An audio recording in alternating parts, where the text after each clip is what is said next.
اعوذ باللہ من الشیطان الرجیم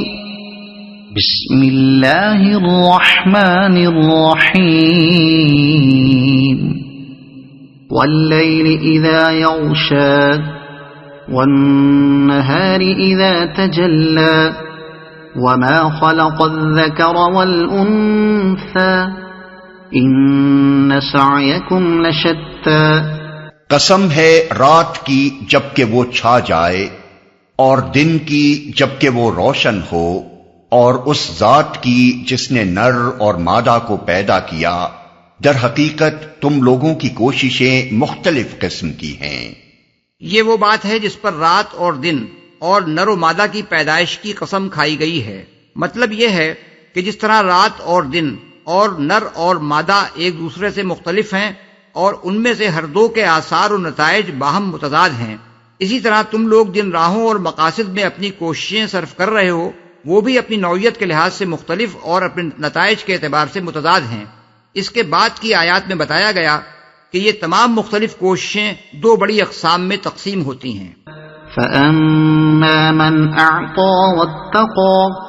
وَصَدَّقَ بِالْحُسْنَى فَسَنُيَسِّرُهُ لِلْيُسْرَى۔ تو جس نے راہ خدا میں مال دیا اور خدا کی نافرمانی سے پرہیز کیا اور بھلائی کو سچ مانا، اس کو ہم آسان راستے کے لیے سہولت دیں گے۔ سچ مانا یہ انسانی مساعی کی ایک قسم ہے جس میں تین چیزیں شمار کی گئی ہیں، اور غور سے دیکھا جائے تو معلوم ہوتا ہے کہ وہ تمام خوبیوں کی جامع ہیں۔ ایک یہ کہ انسان زرپرستی میں مبتلا نہ ہو، بلکہ کھلے دل سے اپنا مال جتنا کچھ بھی اللہ نے اسے دیا ہے اللہ اور اس کے بندوں کے حقوق ادا کرنے میں، نیکی اور بھلائی کے کاموں میں اور خلق خدا کی مدد کرنے میں صرف کرے۔ دوسرے یہ کہ اس کے دل میں خدا کا خوف ہو اور وہ اخلاق، اعمال، معاشرت، معیشت، غرض اپنی زندگی کے ہر شعبے میں ان کاموں سے پرہیز کرے جو خدا کی ناراضی کے موجب ہوں۔ تیسرے یہ کہ وہ بھلائی کی تصدیق کرے۔ بھلائی ایک وسیع المعنی لفظ ہے جس میں عقیدے، اخلاق اور اعمال تینوں کی بھلائی شامل ہے۔ عقیدے میں بھلائی کی تصدیق یہ ہے کہ آدمی شرک اور دہریت اور کفر کو چھوڑ کر توحید، آخرت اور رسالت کو برحق مانے، اور اخلاق و اعمال میں بھلائی کی تصدیق یہ ہے کہ آدمی سے بھلائیوں کا صدور محض بے شعوری کے ساتھ کسی متعین نظام کے بغیر نہ ہو رہا ہو، بلکہ وہ خیر و صلاح کے اس نظام کو صحیح تسلیم کرے جو خدا کی طرف سے دیا گیا ہے، جو بھلائیوں کو ان کی تمام اشکال اور صورتوں کے ساتھ ایک نظم میں منسلک کرتا ہے جس کا جامع نام شریعت الہیہ ہے۔ سہولت دیں گے یہ ہے مساعی کی اس قسم کا نتیجہ۔ آسان راستے سے مراد وہ راستہ ہے جو انسان کی فطرت کے مطابق ہے، جو اس خالق کی مرضی کے مطابق ہے جس نے انسان کو اور ساری کائنات کو بنایا ہے، جس میں انسان کو اپنے ضمیر سے لڑ کر نہیں چلنا پڑتا، جس میں انسان اپنے جسم و جان اور عقل و ذہن کی قوتوں پر زبردستی کر کے ان سے وہ کام نہیں لیتا جس کے لیے یہ طاقتیں اس کو نہیں بخشی گئی ہیں، بلکہ وہ کام لیتا ہے جس کے لیے در حقیقت یہ اس کو بخشی گئی ہیں، جس میں انسان کو ہر طرف اس جنگ، مزاحمت اور کشمکش سے سابقہ پیش نہیں آتا جو گناہوں سے بھری ہوئی زندگی میں پیش آتا ہے، بلکہ انسانی معاشرے میں ہر قدم پر اس کو صلح و آشتی اور قدر و منزلت میسر آتی چلی جاتی ہے۔ ظاہر بات ہے جو آدمی اپنا مال خلق خدا کی بھلائی کے لیے استعمال کر رہا ہو، جو ہر ایک سے نیک سلوک کر رہا ہو، جس کی زندگی جرائم، فسق و فجور اور بد کرداری سے پاک ہو، جو اپنے معاملات میں کھرا اور راست باز ہو، جو کسی کے ساتھ بے ایمانی، بدعہدی اور بے وفائی نہ کرے، جس سے کسی کو خیانت، ظلم اور زیادتی کا اندیشہ نہ ہو، جو ہر شخص کے ساتھ اچھے اخلاق سے پیش آئے اور کسی کو اس کی سیرت و کردار پر انگلی رکھنے کا موقع نہ ملے، وہ خواہ کیسے ہی بگڑے ہوئے معاشرے میں رہتا ہو، بہرحال اس کی قدر ہو کر رہتی ہے، اس کی طرف دل کھنچتے ہیں، نگاہوں میں اس کی عزت قائم ہو جاتی ہے، اس کا اپنا قلب و ضمیر بھی مطمئن ہوتا ہے، اور معاشرے میں بھی اس کو وہ وقار حاصل ہوتا ہے جو کبھی کسی بد کردار آدمی کو حاصل نہیں ہوتا۔ یہی بات ہے جو سورہ نحل میں فرمائی گئی ہے کہ من عمل صالحا من ذکر او انثی وہو مومن فلنحیینہ حیاتا طیبہ، یعنی جو شخص نیک عمل کرے، خواہ وہ مرد ہو یا عورت، اور ہو وہ مومن، اسے ہم اچھی زندگی بسر کرائیں گے۔ آیت 97۔ اور اسی بات کو سورہ مریم میں یوں بیان کیا گیا ہے کہ ان الذین آمنوا وعملوا الصالحات سیجعل لهم الرحمن ودا، یعنی یقیناً جو لوگ ایمان لائے اور جنہوں نے نیک عمل کیے، رحمان ان کے لیے دلوں میں محبت پیدا کر دے گا۔ آیت نمبر 96۔ پھر یہی وہ راستہ ہے جس میں دنیا سے لے کر آخرت تک انسان کے لیے سرور ہی سرور اور راحت ہی راحت ہے۔ اس کے نتائج عارضی اور وقتی نہیں بلکہ ابدی اور لازوال ہیں۔ اس کے متعلق اللہ تعالیٰ کا ارشاد ہے کہ ہم اسے اس راستے پر چلنے کے لیے سہولت دیں گے۔ اس کے معنی یہ ہیں کہ جب وہ بھلائی کی تصدیق کر کے یہ فیصلہ کر لے گا کہ یہی راستہ میرے لائق ہے اور برائی کا راستہ میرے لائق نہیں ہے، اور جب وہ عملاً مالی اثار اور تقوی کی زندگی اختیار کر کے یہ ثابت کر دے گا کہ اس کی یہ تصدیق سچی ہے، تو اللہ تعالیٰ اس راستے پر چلنا اس کے لیے سہل کر دے گا۔ اس کے لیے پھر گناہ کرنا مشکل اور نیکی کرنا آسان ہو جائے گا۔ مال حرام اس کے سامنے آئے گا تو وہ یہ نہیں سمجھے گا کہ یہ نفع کا سودا ہے، بلکہ اسے یوں محسوس ہوگا کہ یہ آگ کا انگارہ ہے جسے وہ ہاتھ میں نہیں لے سکتا۔ بدکاری کے مواقع اس کے سامنے آئیں گے تو وہ انہیں لطف اور لذت حاصل کرنے کے مواقع سمجھ کر ان کی طرف نہیں لپکے گا، بلکہ جہنم کے دروازے سمجھ کر ان سے دور بھاگے گا۔ نماز اس پر گراں نہ ہوگی، بلکہ اسے چین نہیں پڑے گا جب تک وقت آنے پر وہ اس کو ادا نہ کر لے۔ زکوٰۃ دیتے ہوئے اس کا دل نہیں دکھے گا، بلکہ اپنا مال اسے ناپاک محسوس ہوگا جب تک وہ اس میں سے زکوٰۃ نکال نہ دے۔ غرض ہر قدم پر اللہ تعالیٰ کی طرف سے اس کو اس راستے پر چلنے کی توفیق و تائید ملے گی، حالات کو اس کے لیے سازگار بنایا جائے گا اور اس کی مدد کی جائے گی۔ یہاں یہ سوال پیدا ہوتا ہے کہ اس سے پہلے سورہ بلد میں اسی راستے کو دشوار گزار گھاٹی کہا گیا ہے اور یہاں اس کو آسان راستہ قرار دیا گیا ہے۔ ان دونوں باتوں میں تطبیق کیسے ہوگی؟ اس کا جواب یہ ہے کہ اس راہ کو اختیار کرنے سے پہلے یہ آدمی کو دشوار گزار گھاٹی ہی محسوس ہوتی ہے، جس پر چڑھنے کے لیے اسے اپنے نفس کی خواہشوں سے، اپنے دنیا پرست اہل و عیال سے، اپنے رشتہ داروں سے، اپنے دوستوں اور معاملہ داروں سے، اور سب سے بڑھ کر شیطان سے لڑنا پڑتا ہے، کیونکہ ہر ایک اس میں رکاوٹیں ڈالتا ہے اور اس کو خوفناک بنا کر دکھاتا ہے۔ لیکن جب انسان بھلائی کی تصدیق کر کے اس پر چلنے کا عزم کر لیتا ہے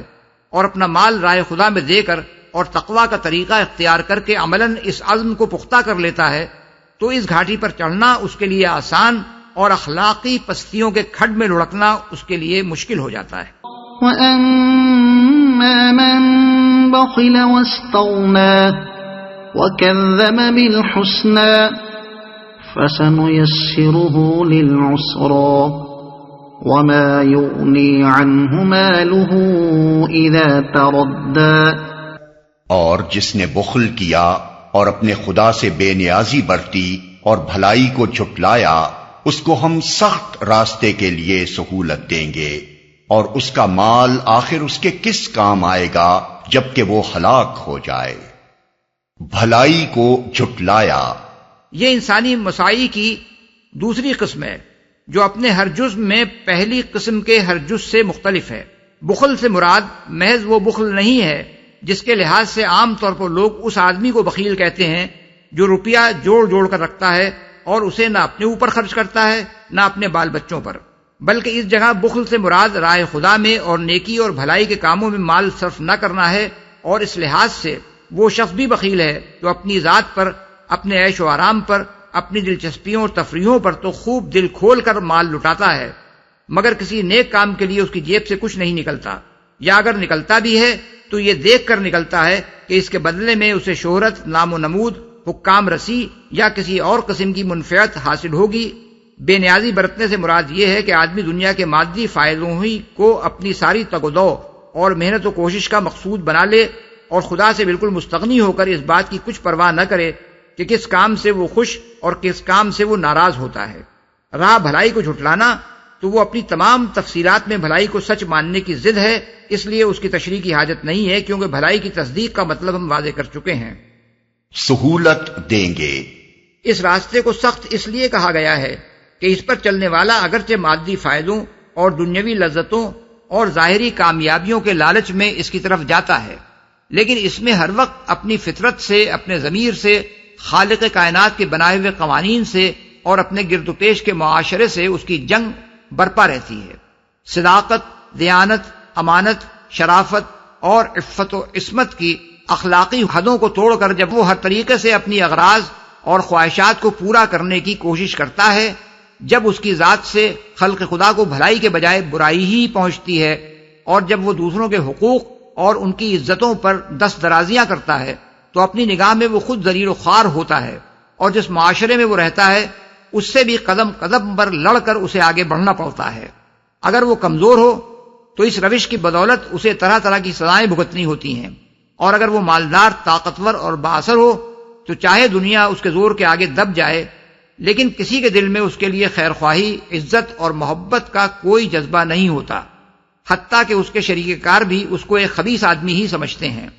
اور یہ معاملہ صرف افراد ہی تک محدود نہیں ہے، دنیا کی بڑی سے بڑی طاقتور قومیں بھی جب اخلاق کے حدود پھان کر اپنی طاقت اور دولت کے زوم میں بدکرداری کا رویہ اختیار کرتی ہیں تو ایک طرف باہر کی دنیا ان کی دشمن ہو جاتی ہے، اور دوسری طرف خود ان کا اپنا معاشرہ جرائم، خودکشی، نشے بازی، امراض خبیثہ، خاندانی زندگی کی تباہی، نوجوان نسلوں کی بدراہی، طبقاتی کشمکش اور ظلم و جور کی روز افزوں وبا سے دوچار ہو جاتا ہے، یہاں تک کہ جب وہ بام عروج سے گرتی ہے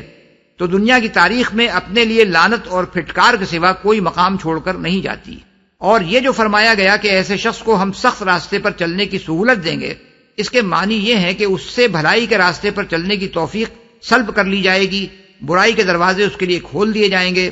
اسی کے اسباب اور وسائل اس کے لیے فراہم کر دیے جائیں گے، بدی کرنا اس کے لیے آسان ہوگا، اور نیکی کرنے کے خیال سے اس کو یوں محسوس ہوگا کہ جیسے اس کی جان پر بن رہی ہے۔ یہی کیفیت ہے جسے دوسری جگہ قرآن میں اس طرح بیان کیا گیا ہے کہ جسے اللہ ہدایت بخشنے کا ارادہ کرتا ہے اس کا سینہ اسلام کے لیے کھول دیتا ہے، اور جسے گمراہی میں ڈالنے کا ارادہ کرتا ہے اس کے سینے کو تنگ کر دیتا ہے، اور ایسا بھینچتا ہے کہ اسلام کا تصور کرتے ہی اسے یوں محسوس ہونے لگتا ہے جیسے اس کی روح آسمان کی طرف پرواز کر رہی ہے۔ سورہ الانعام آیت نمبر 125۔ ایک اور جگہ ارشاد ہوا ہے، بے شک نماز ایک سخت مشکل کام ہے مگر فرمانبردار بندوں کے لیے نہیں۔ سورہ البقرہ آیت 46۔ اور منافقین کے متعلق فرمایا، وہ نماز کی طرف آتے بھی ہیں تو کسمساتے ہوئے آتے ہیں، اور راہ خدا میں خرچ کرتے بھی ہیں تو بادل ناخواستہ خرچ کرتے ہیں۔ سورہ توبہ آیت 54۔ اور یہ کہ ان میں ایسے ایسے لوگ موجود ہیں جو راہ خدا میں کچھ خرچ کرتے ہیں تو اسے اپنے اوپر زبردستی کی چٹی سمجھتے ہیں۔ سورہ توبہ آیت 98۔ جبکہ وہ ہلاک ہو جائے۔ دوسرے الفاظ میں مطلب یہ ہے کہ ایک روز اسے بہرحال مرنا ہے، اور وہ سب کچھ دنیا ہی میں چھوڑ جانا ہے جسے اس نے یہاں اپنے عیش کے لیے فراہم کیا تھا۔ اگر اپنی آخرت کے لیے کچھ کما کر وہ ساتھ نہ لے گیا تو یہ مال اس کے کس کام آئے گا؟ قبر میں تو وہ کوئی کوٹھی، کوئی موٹر، کوئی جائیداد اور کوئی جمع پونجی لے کر نہیں جائے گا۔ إن علينا للهدى وإن لنا للآخرة والأولى۔ بے شک راستہ بتانا ہمارے ذمے ہے، اور در حقیقت آخرت اور دنیا دونوں کے ہم ہی مالک ہیں، ہمارے ذمے ہے۔ یعنی انسان کا خالق ہونے کی حیثیت سے اللہ تعالیٰ نے خود اپنی حکمت، اپنے عدل اور اپنی رحمت کی بنا پر اس بات کا ذمہ لیا ہے کہ اس کو دنیا میں بے خبر نہ چھوڑے، بلکہ اسے یہ بتا دے کہ راہ راست کون سی ہے اور غلط راہیں کون سی، نیکی کیا ہے اور بدی کیا، حلال کیا ہے اور حرام کیا، کون سی روش اختیار کر کے وہ فرمانبردار بندہ بنے گا اور کون سا رویہ اختیار کر کے بندہ نافرمان بن جائے گا۔ یہی بات ہے جسے سورہ نحل میں یوں بیان فرمایا گیا ہے، وَعَلَى اللَّهِ قَصْدُ السَّبِيلِ وَمِنْهَا جَائِرٌ آیت نمبر 9، یعنی اور اللہ ہی کے ذمے ہے سیدھا راستہ بتانا جبکہ راستے ٹیڑھے بھی موجود ہیں، ہم ہی مالک ہیں۔ اس ارشاد کے کئی مفہوم ہیں اور وہ سب صحیح ہیں۔ ایک یہ کہ دنیا سے آخرت تک تم کہیں بھی ہماری گرفت سے باہر نہیں ہو، کیونکہ دونوں جہانوں کے ہم ہی مالک ہیں۔ دوسرے یہ کہ ہماری ملکیت دنیا اور آخرت دونوں پر بہرحال قائم ہے، خواہ تم ہماری بتائی ہوئی راہ پر چلو یا نہ چلو۔ گمراہی اختیار کرو گے تو ہمارا کچھ نہ بگاڑو گے، اپنا ہی نقصان کر لو گے، اور راہ راست اختیار کرو گے تو ہمیں کوئی نفع نہ پہنچاؤ گے، خود ہی اس کا نفع اٹھاؤ گے۔ تمہاری نافرمانی سے ہماری ملک میں کوئی کمی نہیں ہو سکتی، اور تمہاری فرمانبرداری سے اس میں کوئی اضافہ نہیں ہو سکتا۔ تیسرے یہ کہ دونوں جہانوں کے مالک ہم ہی ہیں، دنیا چاہو گے تو وہ بھی ہم ہی سے تمہیں ملے گی، اور آخرت کی بھلائی چاہو گے تو اس کا دینا بھی ہمارے ہی اختیار میں ہے۔ یہی بات ہے جو سورہ آل عمران آیت نمبر 145 میں فرمائی گئی ہے، وَمَن يُرِدْ ثَوَابَ الدُّنْيَا نُؤْتِهِ مِنْهَا وَمَن يُرِدْ ثَوَابَ الْآخِرَةِ نُؤْتِهِ مِنْهَا، یعنی جو شخص ثواب دنیا کے ارادے سے کام کرے گا اس کو ہم دنیا ہی میں سے دیں گے، اور جو ثواب آخرت کے ارادے سے کام کرے گا اس کو ہم آخرت میں سے دیں گے۔ اور اسی کو سورہ شورى آیت نمبر 20 میں اس طرح بیان فرمایا گیا ہے کہ من کان یرید حرث الآخرۃ نزد له فی حرثہ ومن کان یرید حرث الدنیا نؤتہ منہا وما له فی الآخرۃ من نصیب، یعنی جو کوئی آخرت کی کھیتی چاہتا ہے اس کی کھیتی کو ہم بڑھاتے ہیں، اور جو دنیا کی کھیتی چاہتا ہے اسے دنیا ہی میں سے دیتے ہیں، مگر آخرت میں اس کا کوئی حصہ نہیں ہے۔ فأنذرتكم نارا تلظى لا يصلاها إلا الأشقى الذي كذب وتولى وسيجنبها الأتقى الذي يؤتي ماله يتزكى وما لأحد عنده من نعمة تجزى إلا ابتغاء وجه ربه الأعلى وَلَسَوْفَ يَرْضَىٰ۔ پس میں نے تم کو خبردار کر دیا ہے بھڑکتی ہوئی آگ سے، اس میں نہیں جھلسے گا مگر وہ انتہائی بدبخت جس نے جھٹلایا اور منہ پھیرا، اور اس سے دور رکھا جائے گا وہ نہایت پرہیزگار جو پاکیزہ ہونے کی خاطر اپنا مال دیتا ہے، اس پر کسی کا کوئی احسان نہیں ہے جس کا بدلہ اسے دینا ہو، وہ تو صرف اپنے رب برتر کی رضا جوئی کے لیے یہ کام کرتا ہے، اور ضرور وہ اس سے خوش ہوگا۔ اپنا مال دیتا ہے، اس کا یہ مطلب نہیں ہے کہ نہایت شقی کے سوا کوئی آگ میں نہ جائے گا اور نہایت متقی کے سوا کوئی اس سے نہ بچے گا، بلکہ یہاں مقصود دو انتہائی متضاد کرداروں کو ایک دوسرے کے مقابلے میں پیش کر کے ان کا انتہائی متضاد انجام بیان کرنا ہے۔ ایک وہ شخص ہے جو اللہ اس کے رسول کی تعلیمات کو جھٹلا دے اور اطاعت کی راہ سے منہ پھیر لے، دوسرا وہ شخص ہے جو نہ صرف ایمان لائے بلکہ انتہائی خلوص کے ساتھ کسی ریاکاری اور نام و نمود کی طلب کے بغیر صرف اس لیے اپنا مال راہ خدا میں صرف کرے کہ وہ اللہ کے ہاں پاکیزہ انسان قرار پانے کا خواہاں ہے۔ یہ دونوں کردار اس وقت مکے کے معاشرے میں سب کے سامنے موجود تھے، اس لیے کسی کا نام لیے بغیر لوگوں کو بتایا گیا ہے کہ جہنم کی آگ میں دوسرے کردار والا نہیں بلکہ پہلے کردار والا ہی جھلسے گا، اور اس آگ سے پہلے کردار والا نہیں بلکہ دوسرے کردار والا ہی دور رکھا جائے گا۔ رضا جوئی کے لیے یہ کام کرتا ہے۔ یہ اس پرہیزگار آدمی کے خلوص کی مزید توضیح ہے کہ وہ اپنا مال جن لوگوں پر صرف کرتا ہے ان کا کوئی احسان پہلے سے اس پر نہ تھا کہ وہ اس کا بدلہ چکانے کے لیے یا آئندہ ان سے مزید فائدہ اٹھانے کے لیے ان کو ہدیے اور تحفے دے رہا ہو اور ان کی دعوتیں کر رہا ہو، بلکہ وہ اپنے رب برتر کی رضا جوئی کے لیے ایسے لوگوں کی مدد کر رہا ہے جن کا نہ پہلے اس پر کوئی احسان تھا نہ آئندہ ان سے وہ کسی احسان کی توقع رکھتا ہے۔ اس کی بہترین مثال حضرت ابو بکر رضی اللہ عنہ کا یہ فعل ہے کہ مکہ معظمہ میں جن بے کس غلاموں اور لونڈیوں نے اسلام قبول کیا تھا اور اس قصور میں جن کے مالک ان پر بے تحاشا ظلم توڑ رہے تھے، ان کو خرید کر وہ آزاد کر دیتے تھے تاکہ وہ ان کے ظلم سے بچ جائیں۔ ابن جریر اور ابن عساکر نے حضرت عامر بن عبداللہ بن زبیر کی یہ روایت نقل کی ہے کہ حضرت ابو بکر کو اس طرح ان غریب غلاموں اور لونڈیوں کی آزادی پر روپیہ خرچ کرتے دیکھ کر ان کے والد نے ان سے کہا کہ بیٹا میں دیکھ رہا ہوں کہ تم کمزور لوگوں کو آزاد کر رہے ہو، اگر مضبوط جوانوں کی آزادی پر تم یہی روپیہ خرچ کرتے تو وہ تمہارے لیے قوت بازو بنتے۔ اس پر حضرت ابو بکر نے ان سے کہا ایو ابی ہی انما ارید ما عند اللہ، یعنی ابا جان میں تو وہ اجر چاہتا ہوں جو اللہ کے ہاں ہے، اس سے خوش ہوگا۔ اس آیت کے دو معنی ہو سکتے ہیں اور دونوں صحیح ہیں۔ ایک یہ ہے کہ ضرور اللہ اس سے راضی ہو جائے گا، دوسرے یہ کہ عنقریب اللہ اس شخص کو اتنا کچھ دے گا کہ وہ خوش ہو جائے گا۔